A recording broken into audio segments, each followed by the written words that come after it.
$3 billion IMF से भीख मिलने के बाद जो पाकिस्तान में मिठाइयां बांटी गई हैं, पाकिस्तानी प्राइम मिनिस्टर जिनका यह कहना था कि बेगर्स कांट बी चूजर्स, यानी कि भिखारी हैं पाकिस्तानी अवाम को, उन्होंने बोला था। और अब जो है भीख मिलने पर वो खुशियां नहीं बनाएंगे तो भाई क्या करेंगे। लेकिन ये भीख जो $3 बिलियन की पाकिस्तान को आईएमएफ से मिली है, इसके बाद पाकिस्तान की कितनी बेइज्जती हुई है, इंटरनेशनली पाकिस्तान को कितना जलील किया गया है, आपको मालूम है? आपको नहीं मालूम होगा। और आईएमएफ ने पाकिस्तान को $3 बिलियन जो दिए हैं, इनके बदले आईएमएफ ने पाकिस्तान से कौन कौन सी शराइत जो मनवाई है, यह भी आपको नहीं मालूम होगा। यह भी आज की वीडियो में आपको बताने जा रहा हूं। उसके बाद एक रिपोर्ट के मुताबिक जो है वो पाकिस्तान आईएमएफ के उन 4 ममालिक में से जो चौथे नंबर पर है, जो आईएमएफ का सबसे ज्यादा कर्जा जिन्होंने देना है।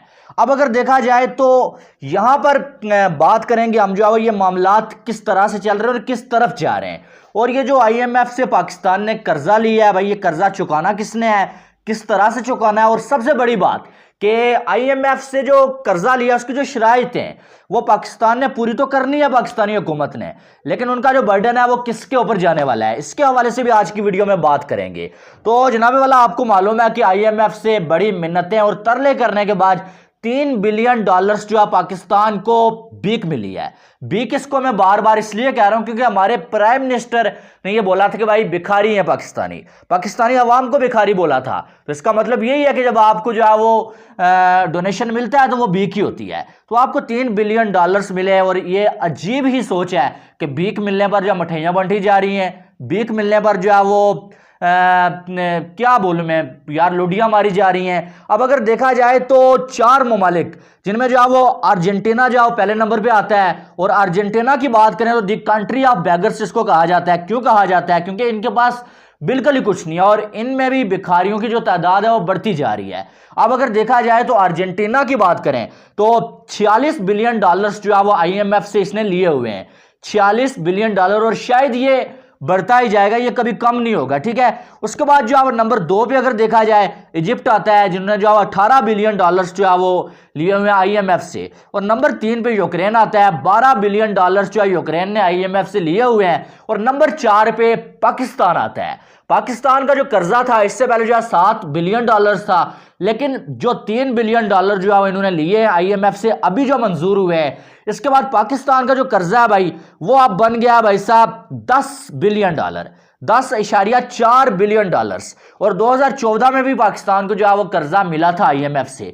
लेकिन क्या आप समझते हैं कि पाकिस्तान आईएमएफ का कोई जो है वो, क्या लगता है कि आईएमएफ जो है फ्री में कर्जा देता है? आईएमएफ पहले अपनी शराइत मनवाता है। अब कौन कौन सी शराइत जो है वो आईएमएफ ने पाकिस्तान से मनवाई है आपको बता देते हैं। तो सबसे पहले जो इलेक्ट्रिसिटी के बिल हैं, वहां जो पाकिस्तानी अवाम को सब्सिडी देते हैं भाई, वो बंद की जाएगी। अब यानी कि पाकिस्तानी अवाम के जो बिल हैं वो बहुत ज्यादा इलेक्ट्रिसिटी के बिल आएंगे और इसका सारा का सारा बर्डन जो है वो मिडिल क्लास जो है वो लोगों पे पड़ेगा। और इसका अगर देखा जाए तो बहुत बड़ा नुकसान जो है पाकिस्तान को होने जा रहा है। उसके बाद नंबर 2 पे जो उन्होंने अपनी शर्त मनाई है ना पाकिस्तान से, वो बहुत बड़ी थी। वो ये थी कि आपकी जो भी जमीन है, जो भी एयरपोर्ट है आपके, और जो भी बंदरगाहें आपकी हैं, या जो कुछ भी है, वो आप जो बेच दें या फिर जो उसको गिरवी रख लें, ठीक है। और अब गिरवी रख लें का मतलब क्या है आपको पता है? पाकिस्तान का इस्लामाबाद एयरपोर्ट जो है वो भी जो है वो आप गिरवी रखा जाएगा।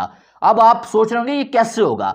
ये ऐसे होगा कि किसी और कंट्री को, यानी कि चीन एन मुमकिन है ये ले ले, और चीन के पास जो है वो एयरपोर्ट को गिरवी रखा जाएगा और 20 साल के लिए, 30 साल के लिए, 50 साल के लिए भी हो सकता है। और फिर चीन जो है वो सालाना जो है वो पाकिस्तान को पैसे देगा और वहां से पाकिस्तान अपना जो कर्ज है वो चुका पाएगा। तो अब यानी कि ये एक एयरपोर्ट नहीं है, यानी कि आप पाकिस्तान को गिरवी रखेंगे, पाकिस्तान को किसी के हवाले करेंगे। और ऐसा भी हो सकता है कि बाकी भी बहुत सारे ऐसे जो मामलात हैं जिनको जो है वो आप जो है गिरवी रख लें, और फिर हाईवे हो गई, एयरपोर्ट हो गया, आपके ज़मीनें आपकी होंगी, बाकी जो है वो बहुत सारी एटमी असासे आपके हो गए, उनको जो है आप गिरवी रख लेंगे, तो आपके पास बचेगा क्या? तो यानी कि आईएमएफ ने एक लोन तो आपको दे दिया $3 बिलियन का, और आईएमएफ इतने आसानी से नहीं देता है। जब आपको कोई और कंट्री जो है वो लोन नहीं देता है, उसके बाद जो है वो आईएमएफ आपको देता है, लेकिन वो अपनी बहुत सारी शराइत जो आपसे मनाते हैं। अब ये 2-3 जो शराइत जो उन्होंने रखी हैं ये तो मान ली गई हैं, और ये आप देखें कर्जा $3 बिलियन का मिला है, और ये खाएंगे ऊपर बैठे हुए बड़े बड़े मगरमच्छ, जो पहले भी खाते हुए आ रहे हैं, जिनकी बाहर जो प्रॉपर्टीज हैं, और इसका जो मलबा है वो गिरेगा किस पे? पाकिस्तानी अवाम पे। ये पैसे ये सब कुछ कौन देगा? ये टैक्स बढ़ाया जाएगा पाकिस्तानी अवाम का। ये सारे ये $3 बिलियन खाएंगे ये लोग, और टैक्स जो पाकिस्तानी अवाम का बढ़ाया जाएगा, सब्सिडी खत्म की जाएगी इलेक्ट्रिसिटी के बिल से, और सारा बर्डन जो है ये पड़ेगा किस पे? ये मिडिल क्लास पे पड़ेगा। अब यहां पर अगर देखा जाए तो आप देखेंगे दुनिया चांद पे पहुंच गई है भाई। बड़े बड़े जो है एक्सपेरिमेंट्स हो रहे हैं। इससे पहले जो है वो चीन की बात करें, अमेरिका की बात करें, वो जो है वो चांद पे जो है पहुंच चुके हैं। अपना जो है वो स्पेस क्राफ्ट जो है उन्होंने चांद पे उतार दिया। अब इंडिया भी जो है वो अपना जो है वो स्पेस क्राफ्ट जो है वो चांद पे उतारने जा रहा है, और उस पर तकरीबन जो, अगर मैं गलत नहीं हूं तो 17 जो है वो बिलियन डॉलर्स जो है वो उस पर खर्चा भी किया है इंडिया ने। लेकिन यहां पर हम जिस सियारे पे रह रहे हैं, यहां पर तो हम कर्ज ले लेके मर गए हैं भाई, और अवाम बिल्कुल पगला गई है। आटा मिल नहीं रहा लोगों को, आटे के लिए लाइन लगी होती है, लाइन में लोग जो है एक दूसरे के नीचे आके मर जाते हैं। अवाम जिनके पास नौजवान जिनके पास डिग्रीज हैं, वो जाके जो है वो यूनान में जाके डूब के मर रहे हैं। अब पाकिस्तान में कोई बिजनेस नहीं है, पाकिस्तान में कोई फ्यूचर नहीं है। जिन लोगों के पास पैसे हैं भाई, वो जो है वो टाइटेनिक देखने के लिए 15-15 करोड़ रुपीस लगा के जो है अपनी जान से हाथ धो बैठते हैं। और जो बड़े मगरमच्छ बैठे हुए हैं, वो तो अपनी कुर्सी के चक्कर में यार इसको हटाया, उसको लाया, उसको लाया, इसको हटाया, ऐसे ही पाकिस्तान की गाड़ी चल रही है। कर्जा ले लेके मर गए हैं भाई। अब आगे अगर देखा जाए तो ये तो आप देखेंगे $10 बिलियन हुए हैं, लेकिन मुझे ऐसा लगता है कि पाकिस्तान जो है वो यूक्रेन को पीछे छोड़ देगा इस मामले में। सिर्फ टोटल $2 बिलियन जो है वो यूक्रेन पाकिस्तान से आगे है, और एक बार और जो है IMF ने पाकिस्तान को कर्जा दे दिया, तो हम जो है वो तीसरा जो है वो कंट्री बन जाएंगे जो सबसे बड़ा जो है कर्जदार होगा IMF का। IMF को तो कोई मसला नहीं है, लेकिन वो सारी शराइत हमसे मनवा ली हैं उन्होंने। तो पाकिस्तान का वजूद क्या है? पाकिस्तान कहां पर है? अब अगर देखा जाए तो कंपीट हम करने जा रहे हैं इंडिया से, हम जो है वो बड़े बड़े बातें कर रहे हैं जी। इंडिया में आप देखें कि क्या वो तो आगे निकल गए हैं भाई, उनकी इकॉनमी आप देखें, उनके साथ तो कोई कंपैरिजन हमारा बनता ही नहीं है। हम जो है वो लोन ले लेके जो है वो गुजार रहे हैं, पाकिस्तान की गाड़ी का पहिया चला रहे हैं, लेकिन वहां पर ऐसा नहीं है। वो तो 17-17 बिलियन डॉलर जो है वो लगा रहे हैं भाई एक्सपेरिमेंट्स के ऊपर। वो तो IPL के ऊपर पैसे लगा रहे हैं, 5-5 करोड़ जो है वो लगा रहे हैं वो स्टेडियम्स के ऊपर। वर्ल्ड कप से पहले एक अपने कोच को जो एक सिलेक्टर, चीफ सिलेक्टर को 3 जो है वो करोड़ रुपीस जो सालाना दे रहे हैं।